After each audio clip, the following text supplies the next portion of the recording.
Here, the owners of the old Spanish treasure cave in Benton County are worried about its future. Tonight, they're asking everyone for help. 5 News reporter Jose Carranza talked to the owner, who says work at a nearby quarry could be impacting the cave's ecosystem and the endangered bats that rely on their habitat. A cave of mystery and natural wonder. The Linscott family has owned the old Spanish treasure cave for nearly 30 years. But now they're concerned that a commercial neighbor's operations could endanger not only the cave itself, but everything that relies on it too.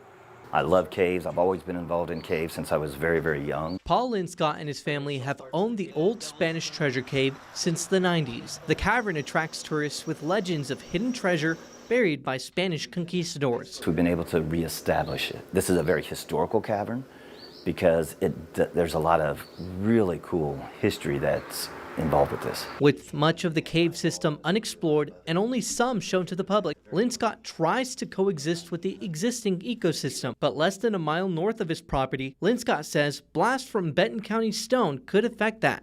They're blasting closer and closer to us. Either that or the vibrations from their blasting is getting more intense here. And we need to stop that so the integrity of the cavern is not structurally damaged. He's also concerned about the endangered bats living in the cave. As studies show, white nose syndrome has already killed 90% of some species in North America. Over the last 30 years, we have been able to witness the Arkansas long-eared bats, Ozark long-eared bats, the Indiana big brown bats, the tricolored bats, and even the gray bats have been in here. So now we're reduced just to a few of the tricolored bats that we've been able to identify. And when I'm talking about a few, we're talking about just a handful. Linscott says the blast could affect the bats as they try to go into a deep hibernation, in turn affecting the ecosystem that relies on the bats. We don't want to necessarily, like I said, stop the quarry because we know limestone, gravel, roads, and stuff like that have to be built.